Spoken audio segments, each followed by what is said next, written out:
Welcome back to MG Sports. I'm John Stewart. And I'm Tajay Edwards. So we're going to be discussing today Rudolph Speid's appointment recently as the head coach of the national Jamaica team. Of course, on an interim basis, it's purely for these two games that we're about to play in the playoffs. Of course, in the intercontinental round. First, obviously, against New Caledonia, and then hopefully, if we get past them, DR Congo. So, Tajay, what do you think about the appointment? Alright, so my first reaction was it was a very lazy decision by the JFF. Lazy in terms of, Rudolph Speid is already in the building. We are familiar with him, familiar with his work with Cavalier, familiar with his work on the board. So, it was just a appointment of, Rudolph is here. Oh yeah, let's give him a try. That's my initial reaction, and even up until this morning, it's still a reaction of mine that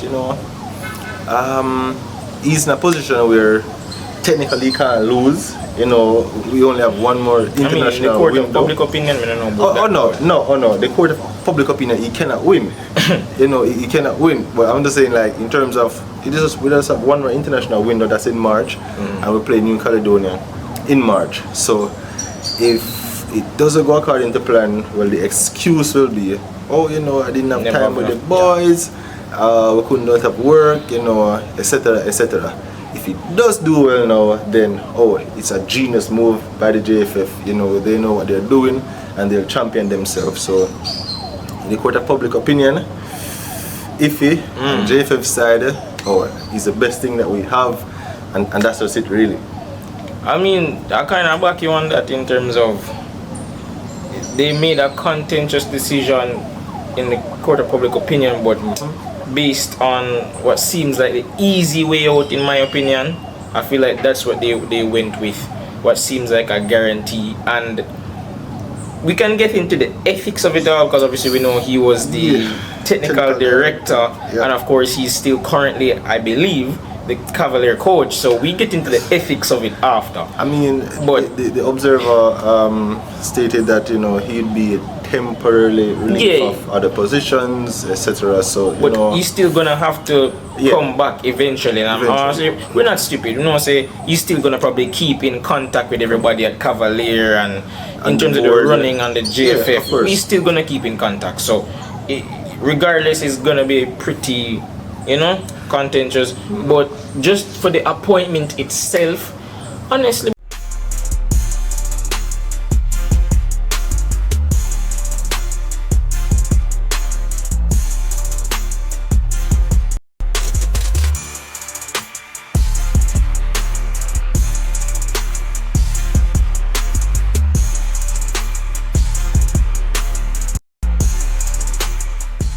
So yeah, I just feel like hiring Speid was really the easy way out, really, for the JFF, as you said. But for a number of reasons, I disagree with the appointment, really. One, I feel like the view was short term, and I get it. Speid has been a coach that gets results. He guarantees results. Anybody who watches the JPL regularly knows, people complain about back in the day about Atletico Madrid. You don't complain about Cavalier, took straight haramba that I personally, me personally, not really too enjoy. You get me? I'd rather for watch more Pleasant or Moby United. Obviously, the bias in the second choice, but still they play a more attractive brand of football, even Arnett Gardens as well. So, in terms of based on what he has displayed at the club level, he has shown that while the style of the football may not be the prettiest, it is effective, and it is not just hoofing long ball up top, as shout out John PLC, a video from him other day talking about the appointment. It is not just based on hoofing a ball up top, it's tactical, the way how he approaches it. So definitely will be a change, I guess, slight variation from the type of football we are playing, where it's more, yes, it's more direct, but it's intentionally direct, not necessarily without plan or focus. So then again, we have never seen Speid have a collection of talent this Like vast. this, yeah. We've never seen him have a collection of talent like this. But isn't that like a good thing to him though? Yeah, that's what I'm saying. Yeah. Because now he has more at his disposal. Now we can see the full breadth of his coaching acumen. Like, what can he do when he gets the right tools? And who knows? This probably could even launch him further. Who knows?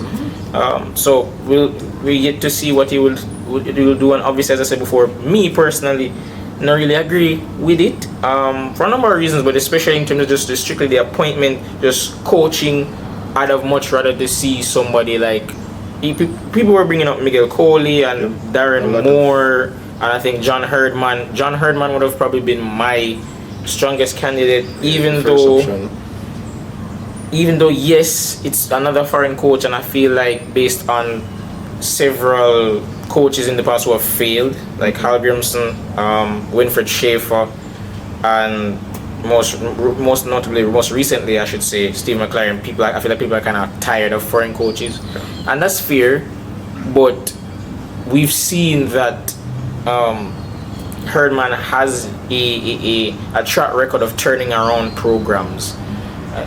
Canada has never really been thought of as a football powerhouse, and yet in the last decade or so, they have become one of the most competitive teams in CONCACAF. And in my opinion, going into it, I saw them as probably second favorites behind Mexico, and under Jesse Marsh's his coaching, they kind of failed based on the level of the squad that they have.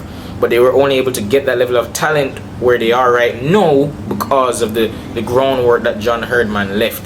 And I feel like he could do something similar to Jamaica. Obviously, Jamaica is different in terms of infrastructure, in terms of everything. But that would have been a more long-term solution, I feel like, to the problems that constantly plague Jamaica. Facing. I mean, Herdman for sure, and not only because of his work with the senior men's team, but also the women's team. Yes. You know, so again, he has a lot of the qualities that, you know, long term, as I mentioned, we would want to see that implemented in our football. But again, I do not think the JFF is looking long term right now, because, alright, so let's play devil's advocate. We play New Caledonia in March, and let's just say, God forbid, we do not get the result to advance to the finals. Then now, you know, you don't want to invest this in a coach that you view right now as long term. We don't work out, because truly and in fact, we just have one window for him to work with the boys. So, you know, that is getting players in that he feels can do the job versus New Caledonia, and if we win against DR. So that's one thing, getting the squad. Two, enough training session. Three, implementing his way, his style of football, and not come and rely on previous regime or, you know, individual brilliance. So, you know, to get a coach in long term right now, I don't think the JFF would go down that road, even though I do believe Herdman would have been a very strong candidate for the job. And again, you know, maybe that circle back around to Rudolph Speid. Again, he's here, he knows the ins and outs of the JFF, knows the players, knows the system, and I think for us right now, they're not looking at, oh, let's get someone in who is the best candidate going forward, but let's get someone in who can maybe change the mindset, come March, implement the Jamaican culture, and because we can get that from, you know, Jamaicans. Yeah, and most definitely, as you bring up, you know, mindset, the morale is understandably pretty low among the fan base, among across the board, players. Yeah. So yeah, I definitely agree that he could definitely raise the morale of the team. And as I said, as we said before, he has a proven track record of getting results. Will he get it on the international stage? Remains to be seen. So, you know, one question I want for you, John, and not only for you, but for the fans in the comment section. Let's say Rudolph Speid beats New Caledonia, we advance to the finals, and we beat DR Congo. Is it full speed ahead for you? Does he get that permanent job as the coach for the World Cup going forward? To be fair, even though he wouldn't be my first choice, I'd say it depends on how it looks. So if he does it in a convincing fashion where we put in a performance similar to one we displayed against Bermuda, right, against New Caledonia, and as I said in my video that I made in terms of the reaction to the draw, I still have DR Congo as favorites. So if we 100%. somehow manage to beat them and beat them in a way where I'm not gonna say convincing because I'm not gonna be disrespectful, but like get the result, or it's a good performance. It's a good performance. I'll definitely be like, I can see this working. Yeah, full speed ahead. Yeah. As for me, if you get the result over this international window in March, then fair play. Fair play. But I think for me, I don't know if it's PTSD, but all I'm gonna show comes to mind. Man, you fan. You're fan as an fan at all. Trust me. So so it comes in, morale is low, it's on the floor, and for him, he cannot lose. Similar to Speed, really, he cannot lose now. You're going to play a friendly in March where you only have one window to get it right. So if he doesn't get it right, I didn't have the time, I couldn't implement this, it was too short, If he gets it right though, and he beats New Caledonia, he beats DR Congo, he's the best thing since sliced bread. He gets the full-time job, and the wheels start turning. It's the new manager box, as we call it. But then halfway through the tournament, or even before the tournament starts, the wheels start falling off. Now you can see his coaching style being implemented. It's no longer the new manager bunks, it's now what do you offer as a manager. So I'm stuck between two paths right here in terms of new manager bounce, I will win. He's actually good, I will go to the World Cup if he can get the job.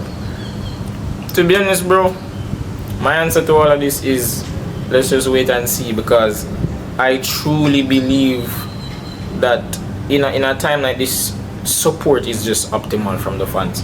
Because as I said before, morale right now, to be fair, is really, really low, and it's just sad that it came at a time where we never got stadium and see it packed out like that, bro.